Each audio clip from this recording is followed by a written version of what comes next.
"Go ahead," the billionaire CEO said with a smug smile. "Order the wine in Italian if you think she'll understand." The laughter that followed drifted across the private dining room like expensive perfume, subtle enough to sound polite, sharp enough to leave a mark. Crystal glasses caught the glow of golden chandeliers. A jazz trio played softly in the corner. Beyond the floor-to-ceiling windows, Manhattan shimmered beneath a cool autumn sky, every skyscraper reflecting the confidence of a city that believed success could be measured in numbers. Inside Bellamy, one of the most exclusive restaurants in New York, power had reserved the best table in the house. Investors, diplomats, and executives from 5 countries had gathered for a dinner that could shape the future of a multi-billion-dollar international partnership. At the center of the room sat Ethan Caldwell, the 39-year-old founder and CEO of Caldwell Capital. His tailored navy suit fit with effortless precision. His silver watch caught every flicker of light, and his calm expression belonged to a man who had spent his entire career believing that every room eventually bent to his will. Ethan loved languages almost as much as he loved negotiations. He often switched between them during meetings, not because he needed to, but because it reminded everyone that he was always one step ahead. Tonight was no different. He greeted a French investor in flawless French, exchanged a few words with a German consultant, then reached for the leather wine list resting beside his plate. Without looking at anyone else, he pronounced an elaborate request in perfect Italian, every syllable polished with confidence. Several guests exchanged impressed glances. One nodded with admiration. Another quietly whispered that his accent sounded almost native. Then someone at the table chuckled. "I doubt the waitress caught a single word," the man said, just loud enough for everyone nearby to hear. More restrained laughter followed. Not cruel enough to draw attention, just comfortable enough to reveal assumptions. Near the edge of the table stood Naomi Brooks, her pressed black uniform immaculate, her name tag reflecting. The candlelight for a brief second before disappearing into the shadows again. She held the wine notebook against her apron with relaxed hands. Her posture never changed. Her expression never hardened. She simply waited. In places like Bellamy, people noticed the vintage on the bottle before they noticed the person carrying it. Naomi had learned that lesson during her very first week. Guests remembered labels, prices, and reservations. They rarely remembered names. She had become invisible without ever disappearing. She moved between marble floors and white linen tables with quiet precision, refilling glasses before anyone asked, adjusting silverware without interrupting conversations, reading the rhythm of the room better than most conductors could read an orchestra. Some believed that was all she knew how to do. They could not have been more mistaken. Ethan closed the wine list with quiet satisfaction and leaned back comfortably in his chair. Around him, conversations returned to billion-dollar projections, overseas expansion, and market forecasts. The brief joke about the waitress had already been forgotten by almost everyone who laughed. Almost everyone. Naomi looked toward the bottle display lining the far wall, then back to the table. Her calm eyes revealed nothing. No embarrassment. No anger. No need to prove herself. Because the most remarkable people in the room rarely announced who they were before the moment demanded it. And before the first bottle was ever uncorked, before a single drop touched crystal, the balance of power in Bellamy had already begun to change. Even though not one person seated at that table realized they were only seconds away from witnessing a conversation they would remember for the rest of their lives. Before we continue, if you enjoy unforgettable stories about ordinary people facing extraordinary moments, subscribe to Hidden Table. Every story reminds us that true character is revealed through courage, compassion, and the choices we make when no one is watching. Now, let's see what happens next. The dinner resumed as though nothing unusual had happened. Conversations drifted effortlessly from artificial intelligence to international investments, from private aviation to European market forecasts. Every sentence carried the quiet confidence of people accustomed to making decisions that influence thousands of lives with a single signature. Bellamy had hosted presidents, celebrities, and Fortune 500 executives before, yet tonight the atmosphere carried an uncommon weight.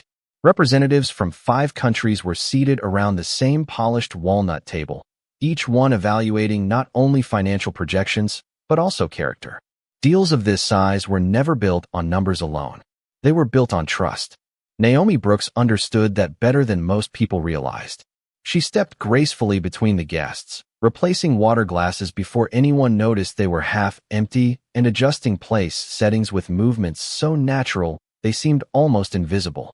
She never interrupted a conversation. She never reached across a guest. She anticipated every need several seconds before it appeared. The restaurant manager often said that exceptional service meant disappearing without ever being absent. Naomi had mastered that art years ago. To nearly everyone in the room, she was simply another server performing another flawless shift. The conversations continued around her, as though she were part of the furniture. One investor praised Ethan Caldwell for negotiating contracts in 3 different languages. Another joked that speaking to international clients without interpreters saved millions of dollars every year. Ethan accepted every compliment with measured humility, although there was no hiding the satisfaction in his expression. Languages had become part of his reputation. Business magazines frequently described him as the executive who could close deals across continents without ever waiting for a translator. It was a skill he had earned through years of disciplined study, and one he quietly enjoyed demonstrating whenever the opportunity appeared. Across the table, a venture capitalist from Milan smiled and complimented Ethan's Italian pronunciation. A consultant from Paris added that his French sounded equally refined. Someone else laughed and suggested they should test him with Spanish next. The mood grew lighter. The expensive wine had not even reached the table, yet everyone already seemed entertained. Naomi listened without appearing to listen. Years of working in fine dining had taught her that conversations often revealed far more than people intended. Success had a particular sound. So did insecurity. Confidence spoke calmly. Arrogance usually spoke just a little louder. Ethan was not intentionally cruel. In fact, many people admired him because he treated clients with respect and rewarded excellence wherever he found it. Yet somewhere along the way, constant success had convinced him that extraordinary ability usually arrived wearing expensive suits, prestigious titles, and reserved seating. He had unknowingly stopped looking beyond appearances. Naomi reached the climate-controlled wine display and carefully reviewed the bottle selection requested only moments earlier. Her fingertips paused for the briefest instant before selecting the exact vintage Ethan had ordered. She inspected the label beneath the soft amber lighting, confirmed the year, and returned toward the table with steady confidence. Several guests barely glanced in her direction. One continued explaining international tax regulations. Another checked stock prices on a phone resting discreetly beneath the table. They assumed the evening would unfold exactly as expected. The billionaire would impress everyone once again. The waitress would quietly serve another unforgettable dinner that no one would remember her for. Sometimes the greatest misunderstanding in any room was not believing someone lacked intelligence. It was believing there was nothing left to discover about them. Naomi arrived beside Ethan's chair, gently presented the unopened bottle exactly according to Belmont's service standards, and waited patiently for his approval. As Ethan studied the label with quiet satisfaction, another guest leaned back with an amused smile and casually suggested that perhaps they should continue the evening in Italian since the staff would never know the difference. A few soft chuckles circled the table. Naomi simply smiled, her expression calm, composed, and almost impossibly serene, as though she had been waiting for those exact words all along. Naomi acknowledged the suggestion with the slightest nod, as though the conversation had been nothing more than another dinner preference. She rested the bottle lightly against her white service towel and looked toward Ethan with the same professional courtesy she had offered every guest who had crossed Belmont's doors. Then, in smooth, natural Italian, she asked whether he would prefer the wine decanted immediately or allowed to breathe for another 15 minutes to better express its aroma. The room did not react at first. There was a heartbeat of silence so complete that even the quiet notes of the piano seemed farther away. Ethan looked up slowly, convinced for a fleeting second that he had misheard her. He answered automatically in Italian, asking whether she believed the vintage had reached its ideal maturity. Naomi replied without hesitation, explaining that the particular harvest had developed beautifully over the past decade and would reveal hints of dark cherry, cedar, and dried herbs if served at exactly 64 degrees Fahrenheit. Her pronunciation was effortless. Her grammar was flawless. More importantly, She spoke with the calm confidence of someone who understood every word rather than someone repeating memorized phrases. The investor from Milan leaned forward, curiosity replacing amusement. He asked Naomi an unexpected question about a small vineyard outside Verona, using a regional expression that many language students never encountered. Naomi smiled warmly and answered with the same local phrasing, even mentioning a family-owned estate nearby that had preserved traditional production methods for generations. The Italian guest blinked twice before breaking into an astonished smile. He quietly admitted that even many native speakers would not have recognized the expression. Around the table, conversations stopped one after another. Silverware rested untouched. Crystal glasses remained suspended halfway to waiting hands. No one had expected the invisible waitress to become the center of the evening. Ethan remained composed on the outside, but his thoughts shifted rapidly. This was no lucky coincidence.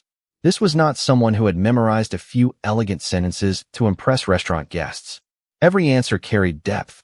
Every response revealed understanding. Before anyone else could speak, the consultant from Paris tested the moment with a polite question in French, asking whether Naomi had ever visited Provence during the lavender season. Without changing her calm expression, she answered in graceful French, describing the rolling purple fields, the scent carried by the summer breeze, and the quiet villages where conversations lingered longer than meals. The consultant smiled with genuine admiration. A German executive followed with a question about business etiquette in Berlin. Naomi answered in clear German, explaining subtle differences in professional customs between northern and southern Germany with remarkable precision. The room grew even quieter. Ethan no longer leaned comfortably in his chair. He watched Naomi with careful attention, searching for some explanation that would make the moment fit his understanding of the world. Instead, every answer challenged another assumption. One guest whispered that this had to be rehearsed. Another softly replied that nothing this natural could ever be rehearsed. Naomi continued serving each guest with the same graceful efficiency she had displayed all evening. She never raised her voice. She never sought recognition. She simply responded whenever someone spoke to her, then returned to her work as though extraordinary ability required no announcement. For the first time since arriving that evening, Ethan realized he knew almost nothing about the woman standing beside his table. The room that had celebrated titles, wealth, and reputation only minutes earlier had quietly begun measuring something entirely different, and without anyone noticing exactly when it happened, respect had started changing direction. The atmosphere inside Bellomonte had changed so quietly that no one could point to the exact moment it happened. It was still the same elegant dining room. The candles still flickered against polished crystal. The skyline beyond the windows still glowed with the restless energy of Manhattan. Yet something invisible had shifted. The conversation no longer revolved around quarterly earnings or acquisition strategies. Every curious glance now found its way back to Naomi Brooks. She remained composed, moving from guest to guest with measured grace, never lingering long enough to become the center of attention, even though she already had. Ethan Caldwell folded his hands together and studied her with a focus that he usually reserved for complicated negotiations. Throughout his career, he had learned that extraordinary people often revealed themselves through small details. The choice of a single word, a brief hesitation, an accent that drifted between regions. Until now, Naomi had revealed none of those cracks. Every answer had been precise, without sounding rehearsed. Every sentence reflected understanding rather than performance. Ethan decided to test something that no polite dinner conversation should have required. A Japanese technology executive seated across from him noticed the same curiosity forming and smiled with quiet amusement.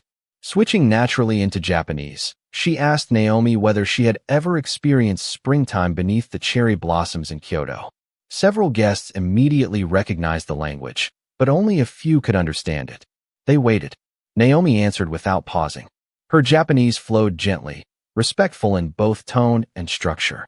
She described visiting Kyoto during a university cultural exchange many years earlier, waking before sunrise to avoid the crowds, and learning from an elderly tea master that language was never only about vocabulary. It was about learning how another person viewed the world. The Japanese executive lowered her chopsticks and laughed softly, not out of surprise anymore, but out of genuine delight. She complimented Naomi on using expressions rarely heard outside Japan itself. Around the table, curiosity evolved into admiration. A Chinese investor leaned forward next.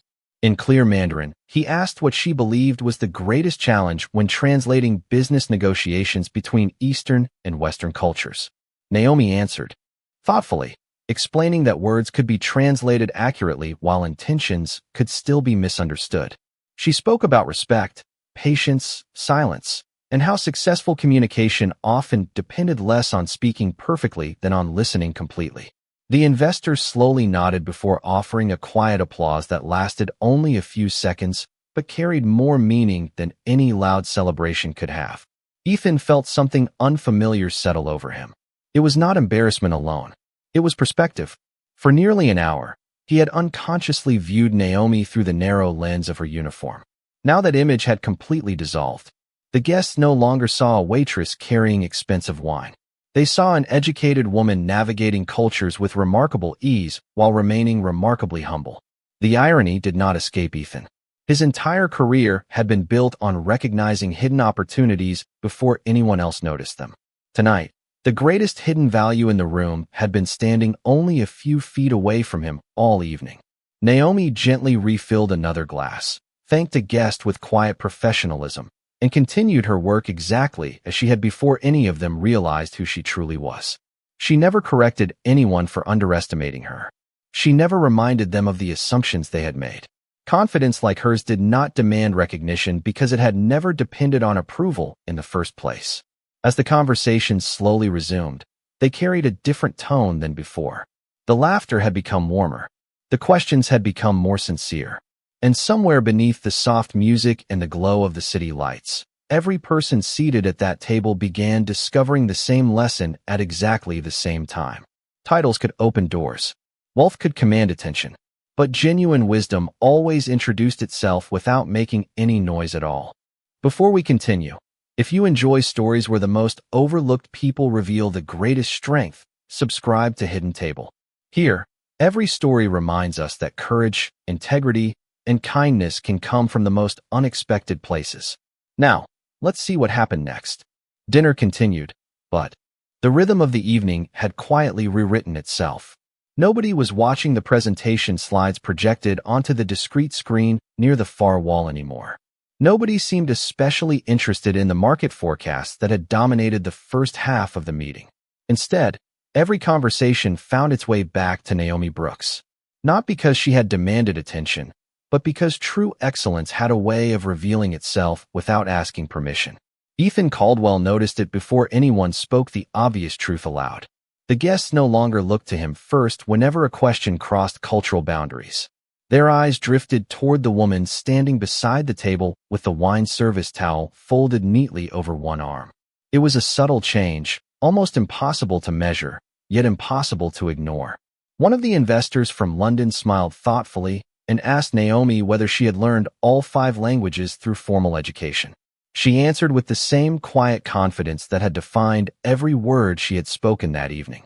She explained that language had always fascinated her because every new language offered another way to understand people instead of simply translating their words. She had earned scholarships whenever she could, borrowed library books she could not afford to buy, listened to foreign radio broadcasts late into the night, and practiced conversations with exchange students who became lifelong friends. She admitted that mastering grammar had been difficult, but understanding different cultures had been the greater challenge and the greater reward. The table fell silent again, although this silence felt entirely different from the earlier one. It carried admiration instead of surprise. Ethan listened carefully. For years he had believed that discipline alone separated extraordinary people from ordinary ones. Naomi reminded him that humility was just as important. Another guest asked why someone with such remarkable qualifications had chosen restaurant service instead of an international career. Naomi smiled gently before answering. She explained that life rarely unfolded according to perfect plans. Shortly after graduating from college, her mother became seriously ill. Flexible work became more valuable than impressive job titles because it allowed her to balance hospital visits, family responsibilities, and financial stability. Bellamani had offered dignity, honest work, and managers who respected commitment. She never viewed serving guests as a step backward.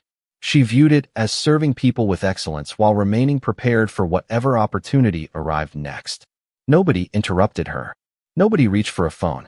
Even the soft jazz seemed to fade into the background. Ethan lowered his eyes for a brief moment, reflecting on how quickly assumptions could disguise the truth. He remembered the laughter from earlier in the evening and recognized something uncomfortable. The greatest mistake had never been underestimating Naomi's intelligence. It had been believing that a profession could define the limits of a human being. The Japanese executive smiled warmly and thanked Naomi for reminding everyone that education did not disappear when someone put on an apron. The Italian investor quietly raised his wine glass in agreement. One after another, the others followed until every glass around the table had been lifted. There was no formal toast, no rehearsed speech, only an unspoken acknowledgement that everyone present had witnessed something far more valuable than an impressive business presentation. Naomi accepted the gesture with graceful humility, offering nothing more than a thankful smile before returning to refill another glass. She behaved exactly as she had at the beginning of the evening because recognition had never changed who she was. Ethan watched her disappear once more into the elegant rhythm of Bellamy, and for the first time in many years, he realized that the most influential person in the room was not always the one sitting at the head of the table. Sometimes the person who transformed an entire evening was the one everyone had almost failed to see. The main course arrived, yet almost no one seemed interested in the food anymore. The conversation had become something far richer than the carefully prepared menu. Investors who had spent decades negotiating across continents found themselves asking Naomi Brooks questions they had never intended to ask. They no longer spoke to her out of curiosity alone. They spoke to her because they genuinely valued her perspective. Naomi answered each question with the same calm sincerity that had quietly transformed the evening. She never rushed. She never tried to impress anyone. She simply shared what she had learned through years of listening more than speaking. The German executive asked how she managed to understand so many cultures without losing her own identity. Naomi smiled thoughtfully before explaining that every language had taught her a different way to express respect, but none of them had ever asked her to become someone else. She believed that learning another culture did not erase your own. It expanded it. The answer lingered around the table long after she finished speaking. Ethan Caldwell found himself studying her in a completely different light. Earlier that evening, he had admired technical skill. Now he was witnessing wisdom. There was a meaningful difference between knowing several languages and understanding the people who spoke them. Naomi possessed both. The conversation naturally shifted toward the international partnership everyone had gathered to discuss. One of the overseas investors admitted that negotiations had stalled during the previous month because both companies interpreted the same proposal very differently. The wording had been technically correct, yet each side had attached completely different cultural expectations to the agreement. Ethan acknowledged the problem with a thoughtful nod. They had revised the contract 3 separate times without finding language that satisfied everyone involved. Naomi hesitated for only a brief moment before speaking with gentle professionalism. She apologized for offering an observation outside her role, then suggested that the disagreement might not be rooted in vocabulary at all. She explained that one section of the proposal emphasized efficiency, while another culture reading the exact same paragraph would naturally focus on long-term relationships and mutual trust. The words themselves were accurate, but the emotional message they communicated differed dramatically depending on the reader's cultural background. Several guests immediately leaned toward the document resting beside Ethan. They reread the paragraph together. Within seconds, quiet expressions of surprise spread around the table. The Japanese executive smiled first. She admitted that Naomi had identified the precise issue their legal teams had debated for weeks. The Italian investor agreed, pointing out another sentence that could unintentionally sound transactional rather than collaborative. The French consultant offered a revised phrase that preserved the legal meaning while expressing greater partnership. Suddenly, the discussion accelerated with fresh energy. Ideas that had remained trapped for weeks began fitting together naturally. Ethan watched the exchange unfold with growing admiration. Naomi was not leading the meeting. She was not seeking recognition. She simply contributed thoughtful observations whenever invited. then stepped back so everyone else could build upon them. That quiet confidence elevated every voice around the table instead of competing with them. Nearly 30 minutes passed before anyone realized the atmosphere had become completely different from the beginning of the evening. The dinner no longer felt like a contest of intelligence or influence. It had become a collaboration built upon mutual respect. Ethan slowly closed the contract folder and looked toward Naomi with sincere appreciation. For the first time in many years, he understood that the most valuable expertise in any room might arrive without an executive title, without a reserved seat, and without anyone expecting it. Sometimes the greatest contribution came from the person whose wisdom had been hidden behind ordinary work until someone finally chose to listen. By the time dessert was served, nobody at the table was thinking about the contract the way they had only an hour earlier. The conversation had become unexpectedly personal. Business had opened the evening, but humanity was quietly bringing it to a close. The guests no longer addressed Naomi Brooks with the casual politeness reserved for restaurant staff. They spoke to her the way accomplished professionals recognize another accomplished professional. One of the board members from Boston looked at Naomi with thoughtful curiosity before asking a question that had been lingering in everyone's mind. "If you do not mind me asking," he said gently, "who taught you all of this?" Naomi paused for a moment before answering. Her smile carried warmth rather than nostalgia. She explained that her mother had been a public school librarian who believed books could introduce children to worlds they might never physically visit. Every Saturday, they borrowed stacks of novels, history books, and language recordings because purchasing them had never fit the family budget. When other children spent afternoons watching television, Naomi spent hours repeating unfamiliar words until they sounded natural. She laughed softly as she admitted that she often mispronounced everything during those early years, but her mother always reminded her that making mistakes was proof that learning had begun. The room listened without interruption. There was something deeply refreshing about hearing a story built not on privilege or prestige, but on perseverance. Naomi continued by explaining that scholarships and exchange programs later opened doors she had never imagined possible. Every opportunity required sacrifice. She worked evening jobs while attending classes, translated documents for local nonprofit organizations on weekends, and saved every dollar she could. After graduating, she received several promising offers from international firms. Then life changed. Her mother's health declined unexpectedly, and family became more important than career plans. She chose stability over status without resentment because she believed success meant showing up for the people who had first shown up for her. Silence settled over the table once again, but this silence felt different from everyone before it. It was filled with respect that no resume could have earned by itself. Ethan Caldwell slowly leaned back in his chair, replaying the evening in his mind. Earlier, he had admired Naomi's extraordinary command of multiple languages. Now he understood that languages had never been the most impressive part of her story. Character was. Discipline was. Gratitude was. Across the table, the Japanese executive suddenly looked at Naomi with widened eyes, as though a distant memory had finally connected itself. She reached into her leather portfolio, opened an old conference program she had carried for notes, and smiled with unmistakable recognition. "Were you the keynote student speaker at the Global Youth Language Forum in Chicago 8 years ago?" she asked. Naomi looked surprised before quietly nodding. The executive laughed with genuine delight. She remembered a young woman who had spoken about language as a bridge instead of a competition, a speech that had received a standing ovation from educators representing more than 40 countries. Several guests searched the event online using their phones, and within moments they found archived photographs. There she was, years younger but unmistakably the same person, standing confidently behind a podium with a scholarship medal around her neck. One by one, the guests looked from the photographs back to Naomi. Ethan studied the images longer than anyone else. He realized that greatness had not appeared unexpectedly that evening. It had simply gone unnoticed because everyone, including himself, had been looking in the wrong direction. The woman who had quietly served dinner had never hidden her abilities. The world had simply failed to recognize them beneath the uniform she wore. The discovery spread through the room with remarkable speed, yet no one reacted with loud excitement. Instead, The guests looked at Naomi Brooks with a quieter emotion that carried far more weight. Respect had replaced curiosity.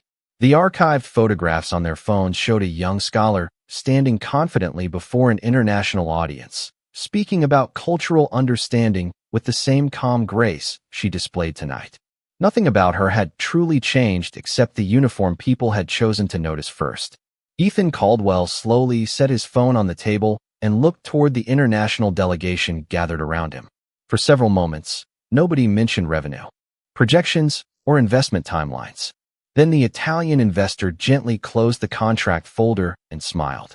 "I think we have been solving the wrong problem all evening," he said. Several heads nodded in agreement. The issue had never been legal language alone. It had been trust. The Japanese executive added that every successful international partnership depended upon understanding the values hidden beneath the words. Technical translation could be purchased. Genuine cultural understanding had to be earned. Ethan glanced toward the revised agreement lying open before him. Earlier that evening, the document had felt rigid and difficult, with every sentence carefully protecting individual interests. Now, inspired by Naomi's observations, the delegates began adjusting the language together. They replaced phrases that sounded transactional with ones that reflected long-term cooperation. They clarified expectations without diminishing respect. Every small revision reduced uncertainty instead of creating it. What weeks of remote meetings had failed to accomplish suddenly unfolded naturally around one dinner table because everyone had finally begun listening instead of competing. Naomi never stepped into the center of the discussion. She simply answered questions whenever they were directed toward her, offering thoughtful insights about communication, etiquette, and cultural nuance before quietly returning to her responsibilities. The remarkable part was not how much she knew. It was how generously she shared that knowledge without seeking recognition. Ethan observed every exchange carefully. Throughout his career, he had admired brilliant negotiators who could dominate conversations. Tonight, he witnessed a completely different kind of leadership. Naomi influenced the room without controlling it. She elevated every participant instead of proving herself superior to them. That realization stayed with him more powerfully than any financial presentation ever had. Nearly an hour after the conversation shifted, the final revisions were complete. One by one, the international representatives reviewed the updated agreement. The Italian investor smiled first before signing. His name. The Japanese executive followed with quiet confidence. The German consultant extended his hand across the table to Ethan, who accepted it with genuine appreciation rather than ceremonial politeness. The remaining signatures followed naturally. Months of uncertainty had dissolved during a single evening built not upon authority, but upon understanding. Soft applause filled the private dining room. It was not the loud celebration that often accompanied major business victories. It felt more personal than that, more meaningful. Ethan stood and thanked every member of the delegation for their patience and partnership. Before taking his seat again, his eyes found Naomi across the room. She was carefully arranging dessert plates for another nearby table, already focused on serving guests who knew nothing about the extraordinary role she had quietly played. She neither interrupted the celebration nor attempted to join it. She carried herself with the same quiet dignity she had possessed from the beginning of the evening. Ethan realized that the contract resting before him represented far more than another successful international deal. It had become a reminder that talent did not always arrive with impressive titles, corner offices, or reserved seating. Sometimes the greatest gift in any room was hidden in plain sight, waiting for someone willing to look beyond appearances long enough to recognize its true worth. The last guests slowly gathered their coats as the lights of Manhattan reflected across the restaurant windows like scattered stars. Conversations that had begun with market strategies ended with handshakes, genuine smiles, and promises to meet again. The signed agreement rested neatly inside a leather portfolio, but somehow it no longer felt like the greatest achievement of the evening. Ethan Caldwell remained standing after everyone else had started walking toward the private elevator. Instead of following them, he turned back toward the dining room where Naomi Brooks was quietly collecting the final crystal glasses from the table. She moved with the same calm precision she had shown since the beginning of her shift, as though nothing extraordinary had happened. Ethan waited until the room had almost emptied before approaching her. There was no audience left to impress and no negotiation left to win. Only an honest conversation remained. "May I ask you something?" he said with a sincerity that surprised even himself. Naomi looked up and smiled politely. "Of course, sir." Ethan glanced around the elegant room before asking the question that had stayed with him ever since she first answered in Italian. "With everything you know, everything you have accomplished, why are you still here?" Naomi considered the question for a brief moment. She did not seem offended. She did not sound defensive. Instead, she answered with the quiet confidence that had defined every word she had spoken throughout the evening. "Because work has dignity when it is done with integrity," she said gently. "A job title tells people what you do. It does not tell them who you are. I never believed my value depended on the uniform I wore." Ethan lowered his eyes, absorbing every word. For years he had evaluated people by resumes, positions, and achievements because that was how business measured potential. Tonight, someone wearing an apron had reminded him that character could never be summarized on a business card. He thanked Naomi, not for helping save an international agreement, but for teaching him something far more valuable. Before leaving, he handed her a simple business card with his direct phone number written on the back. There was no dramatic offer, no oversized promise, and no attempt to rescue someone who had never needed rescuing. "If you ever decide you want a different challenge," he said warmly, "I hope you will allow me the opportunity to earn the privilege of working with you." Naomi accepted the card with gratitude, but without excitement or hesitation. She smiled and slipped it carefully into her apron pocket. "Thank you," she replied. "If that day comes, I will remember your kindness." Ethan nodded once before quietly walking toward the elevator. For the first time in years, he left an important meeting feeling richer without making another dollar.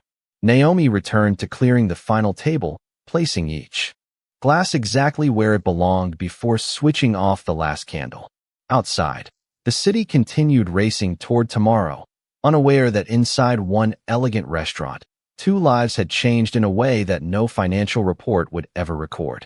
One man discovered that leadership begins with humility. One woman proved that brilliance never needs permission to exist. The uniform never limited her knowledge. The dining room never contained her potential. Only assumptions had done that. And sometimes the most unforgettable lesson is not delivered from the head of the table. Sometimes it arrives quietly, carrying a tray, speaking with grace, and reminding everyone that respect should never be reserved for titles, because true greatness has always spoken every language that matters, including kindness, humility, and dignity. If this story stayed with you, subscribe to Hidden Table and join a community that believes true character is revealed not by power or status, but by courage, integrity, and kindness. Thank you for watching. And until next time, we'll save you a seat at the Hidden Table.